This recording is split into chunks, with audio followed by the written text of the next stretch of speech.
Yo, what's up kamay? So, halos 4 days tayo walang upload at until now, gising pa tayo gawa ng meron tayong minomonitor sa Team Noche Buena. So, sa mga hindi nakakaalam, day 7 na po ngayon at marami tayong rules na linatag dito sa mga contenders which is kailangan po nilang sundin. So, isa na dun po ang pagbablog ng araw-araw. So nag-start po sila mamay ng December 2. Kung bibilangan nyo po from December 2 hanggang December 9, dapat meron na po silang 8 upload na minimum. Pero meron isang napipintong content creator na kasali dyan sa Team Noche Buena na makikick out.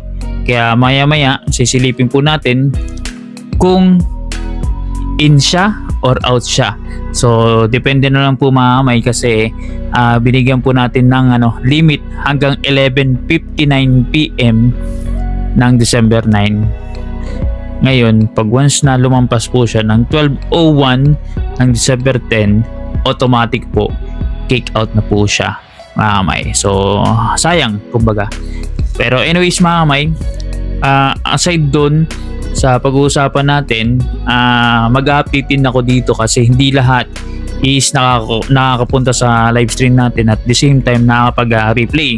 So pag-uusapan natin yung sinong pinakamataas na revenue, pinakamataas na sa views or lahat na mamay yung summary mismo tsaka yung sa vlogs din. At kung magkano po ang premyo as of now. At the same time, syempre, sisilipin din po natin yung channel ni Kanoto TV tsaka ni Step Official Vlog after ng or pagkatapos ng pagsabak nila sa challenge. So ngayon normal na lahat, sisilipin po natin yung kanilang channel kung ano po ang lagay or performance ito as of now December 1 up to yung current December 9. So hindi pa po ito tapos, kumbaga ito little bit summary ng kanilang performance sa kanilang channel. So anyways, dito na muna tayo mamay sa Team Noche Buena. Inuli ko po sa Team Noche Buena, 8 po ang magkakatunggali dito. Friendly competition. So nagpapasalamat po ako sa Team Kubunoto Productions, kina Boss Dumpling, Shero Madre, Sel Florentino Hosol, Mamin Sir Garlin Jerry, tapos ang iba pang upcoming na mag-sponsor pa magdadagdag dito kasi hindi pa naman po tapos yung pa-challenge. At shoutout kay Tito Jun, sobrang thank you sa suporta kay na Sadik, Sir Roel Pulikita, sa iba pong supporters na nanood sa atin at mga iba't ibang grupo mamay na napunta po sa atin, Team Kubunuto tsaka sa Team Kapanagta sa community natin. So dito mamay, umpisa muna natin. So makikita nyo po dyan sa screen yung details ng babanggitin ko. Anyways mamay, 8 ang mga contenders. Si Katuba, ang kapartner niya si Rihanna Tot, si Gagamboy Kure, kapartner niya si Shane Balboa Vlog, si Tolets Libre Official, ang kapartner niya si Gondox Takboy Official, si Mil TV, ang kapartner niya po si Sniper Dudes TV. So dito muna tayo mamay sa pinaka maraming vlogs. So sabi nga ng isa sa mga nag-sponsor kung sinong pinaka maraming uploads o vlogs pagkatapos nitong buwan na to, may makakatanggap po sila ng 10,000 pesos yung magka-partner po. So halos ang mangyari yan is tig 5,000 sila. So unahin na natin mamay sa number 4 up to top 1. So ang nasa number 4 spot sina Tolits tsaka si Rigondox, meron po silang 15 at napipinto po dyan na makick out si Rigondox Takbo Official. Dapat meron na siyang 8. Nung sinilip ko po kanina nung nasa live stream, 7 pa lang po. So antayin lang po natin mamay yung official na upload niya kung madadagdagan pa ba at kung pumasok sa date mismo ng December 9. So mamaya po silipin natin after nitong vlog or update dito mamay. Sa dulo natin ilalagay kasi hindi ko pa rin po sisilip mamay. So anyways, number 4 sila. Number 3 tsaka number 2 tayo po. Yan po ay si Katuba Official, Rihanna Tot, Shane Balboa Vlog tsaka si Gagamboy, yung magka-partner po. Paras po silang may tig 22. Lagi po silang hindi nagkakalayo. Laging parehas po sila, tig 22. Nung nakaraan, tig 11 yata o 12. So ganun po siya. Second and third na rank nandun po sa kanila. So anyways, yung number 1 spot sa pinakamaraming uploads is yung magpartner na Mil TV tsaka Sniper Dudes TV, mga kamay. As of now, meron na po silang 34 vlogs or upload. So yung mga nasa number 2, number 3 and number 4, abol kayo kasi sayang din, 10,000 pesos din po yan. So yan po ang update sa pinakamaraming vlogs sa magpartner. So dadako na tayo, mga kamay, dito sa pinakamataas na views.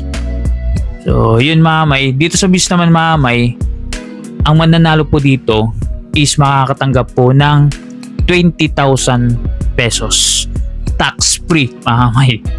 So as of December 9, ito po yung count nila na views.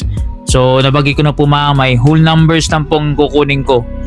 Saka na tayo magko-compute ng ng talagang per vlogs pag once na meron po nagka-tie sa whole numbers. So let's say for example 10,000 parehas, i-assign natin ng ang vlogs para makita natin yung butal kung sino ba talaga yung labang. So anyways, dito na tayo, mga kamay. Mabilis na to. Number 8, mga kamay, sa ating listahan, si Sniper Dudes TV. Meron siyang 520 na views. Number 7, si Rihanna Tot Official. Meron siyang 1,109.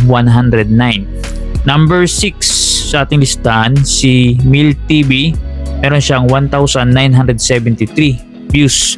Number 5, si Shane Balboa Vlog. Meron siyang 2,694 na views.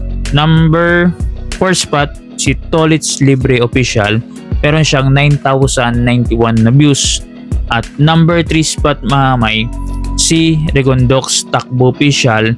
Meron siyang 14,946. So sayang to si Rondox kung hindi ka makaka-upload ngayon, laki pa naman ang views mo at talagang bumabalik na So sana pagsilip natin mamaya, before tayo mag-end ng vlog, isisingit natin din dito kung kung officially in siya or out. So anyways, number 2 spot, mga kamay, si Gagamboy Kure. Meron siyang 49,400 na views. At yung number 1 spot until now is hawak po ni Katuba Official o si Loverboy. Meron siyang 82,200 views. So habol kayo nung nasa baba at magkike ng content at malay nyo mag-viral, diba? So good luck. At dito na tayo, mga kamay, sa revenue, which is nailatag ko na rin kanina sa live, pero babanggitin natin dito sa upload natin. Alam ko yung iba hindi talaga nakapunta sa live stream. Day 7, mga kamay, ito po yung revenue nila. At number 8 spot, si Sniper Dudes, $9.42. Number 7, si Tolits Libre Official. Meron siyang $24.44. Number 6, si Rihanna Tot Official. Meron siyang $25.65. Number 5, si Mil TV. Meron siyang $32.75. Number 4, si Regondox Takbo Official, mga kamay. Meron siyang $35.07 na dollars. At number 3, si Shane Balboa Vlogs. Meron siyang $141.01. Shoutout sa basher mo, Shane. At yung number 2, syempre, si Gagamboy Kure. Meron siyang $143.21. At yung ating number 1, mga kamay, consistent for 7 days, si Katuba Official o si Loverboy. Meron siyang tumataginting na $322.51. So grabe, mga kamay, top 1 sa revenue si Katuba. Top 1 siya when it comes sa views. So pag nakuha niya po yan, mga kamay, ang sa revenue, pag once na siyang nanalo, 15,000 po yun. At sa views, 20,000. All in all, kung ma-maintain ni Katuba yung views tsaka revenue, 35,000 pesos po yan. Tapos, mga kamay,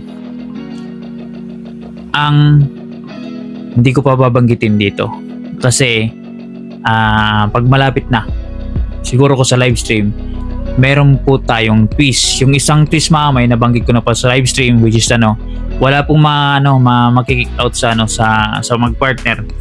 Hindi po makikick out ang magpartner pag once na yung isa nag-fail po mag-send ng revenue or mag-vlog o mag-live stream. So kumbaga hindi siya madadamay mamay para maiwasan po natin yung pagiging unfair. So kumbaga yung partnership lang po is ginawa lang po sana namin na para sila mismo bawat isa mag-remind na yung responsibility nila na gagawin po nila dito sa challenge, yung rules mismo na yun lang pong yung talagang gusto namin i-emphasize bakit namin ginawa yung partnership. So anyways mga may, all in all yung total na pot price is 45,000 plus yung 1K po mga may, sa mga hindi nakakalam na napanalunan na po yun ni Rigondox. Yun ang side price. Kasi sila nung first day mga may, hindi po sila tumagos ng $1. Ang sabi ni Boss Dumping, kung sino makakauna sa $1 na pinakamataas, siya po mananalo ng 1,000. Siguro Rigondox po yun. So si Rigondox mga may, makukuha mo yung premium mo sa sa pagkatapos ng challenge para isang bigayan na lang po yung price. So yun. At eto na mga may, dito na tayo syempre sa King and Queen ng Team Kubunuto, si Kanuto TV tsaka si Step Official. So syempre umpisa na natin muna kay Step Official Vlog, si Kaganti. So sabi ni Kanuto sa live stream, masama daw ang pakiramdam, may kumbaga may sakit. Pares din kami mga masama din ang timplaw gawa ng pabago-bago yung panahon. So ingat tayong lahat mga lalo dito sa parting nasa Pilipinas or saan man sulok dito sa Pilipinas. Ingat tayo kasi yung panahon hindi mo na maintindihan. So dadako na tayo mga sa channel nila, yung performance mismo after nung challenge, kung okay pa ba or hindi na. So ito Step Official Vlogs, meron siyang 8 uploads ngayong December. Hindi pa po yung tapos mamaya. At yung nakuha niyang views mamay is 78,000. Bali mamay si Kangiti, nag-average po siya per vlog ng 9.7k na views sa kada vlog.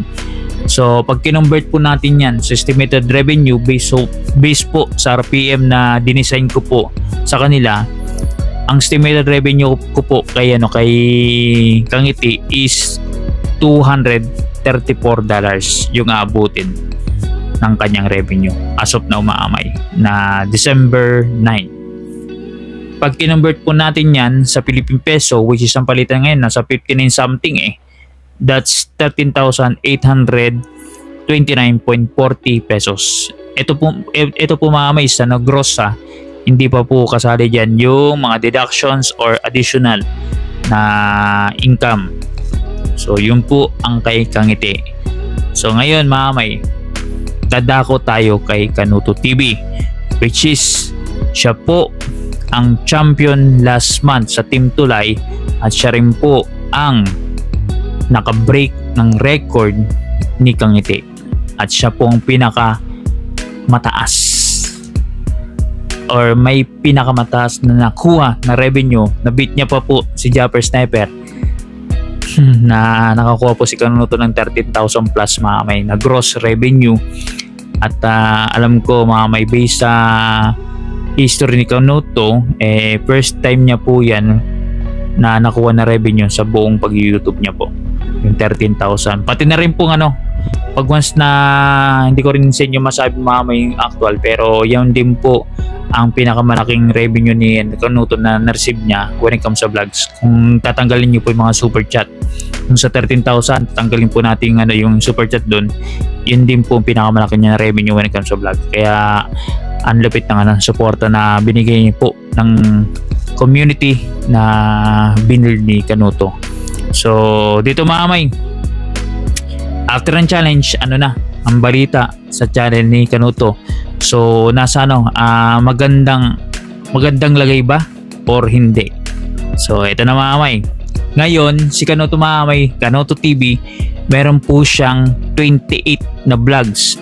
So 9 days mga kamay, halos 3 vlogs a day po si Kanuto. So consistently mga kamay, tinitake niya talaga yung advantage na nasa December, kasi alam niyo na po mga kamay na itong December na to is yung pinakamalaking RPM na ibibigay ng YT, kasi by January balik na po yan sa normal, mababa, as in makunat po ang RPM. So 28 vlogs mga kamay, halimaw si Kanuto when it comes to vlogging. So minimum 3 vlogs a day. At yung nakuha niya pong views dun is 321,000 views. So grabe mga kamay, pwede pong umabot si Kanuto ulit ng million na views kung makukuha niya po ang ganyan next week, after a week ulit.